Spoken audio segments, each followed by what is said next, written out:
Hello, Melissa here as your host, and welcome back to Vesalissa, the podcast about beauty and lifestyle.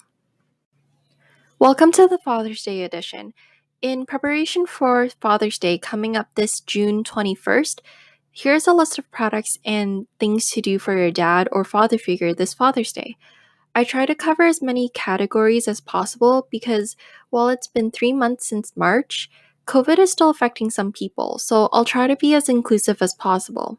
Some people don't want to or can't afford to spend as much, so I'm keeping that in mind. Before we get started, I just wanted to put out there that I have the hardest time choosing something for my dad between both of my parents. He's very lax and doesn't seem to want anything, but he's also low key picky about some things. I usually bundle a birthday, Christmas, and Father's Day all into one present because it kind of worked that way. First category, skincare. Now, I know how this seems, and no, I'm not pushing skincare because it's one of the focuses on my blog and podcast. Some men actually do use skincare, no matter their sexual orientation. I knew that before, but I never realized that my dad would possibly be interested. He kept buying tubs of aloe lately, but pre COVID time, and he used it as moisturizer. But I'm thinking of getting a few products after shipping restrictions are lifted. Note that the products I'm going to list are advertised or aimed towards being for men, but skincare can be used or bought by anybody. It's universally available for whoever. Just watch out for skin type and keep in mind your preferences, especially regarding texture of the product, how heavy it could sit on your skin, and etc.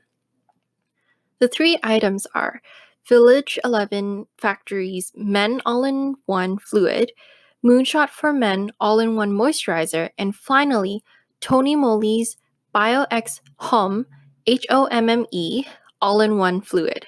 Prices range from $10 to $33 Canadian. These are the products that would be perfect for anyone who isn't fussy or anything like that.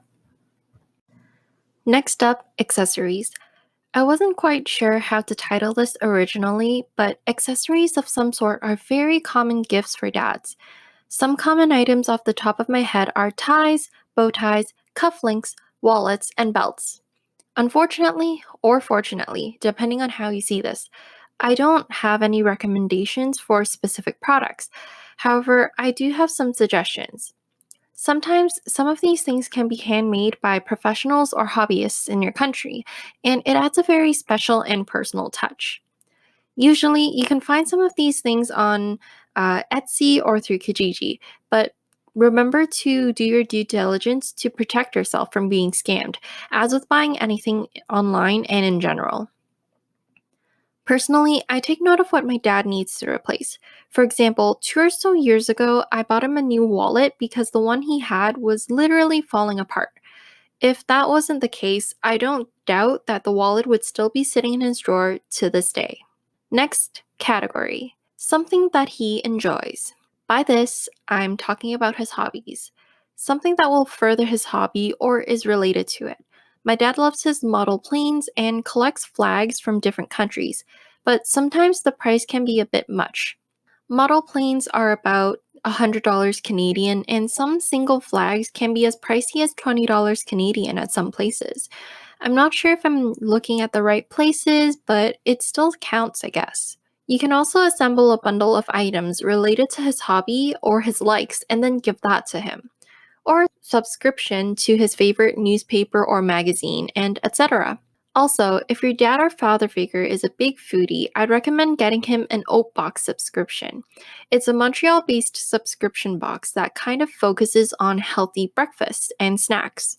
You can use my affiliate code VESALISSA, VESALISA, to get $10 off your first order.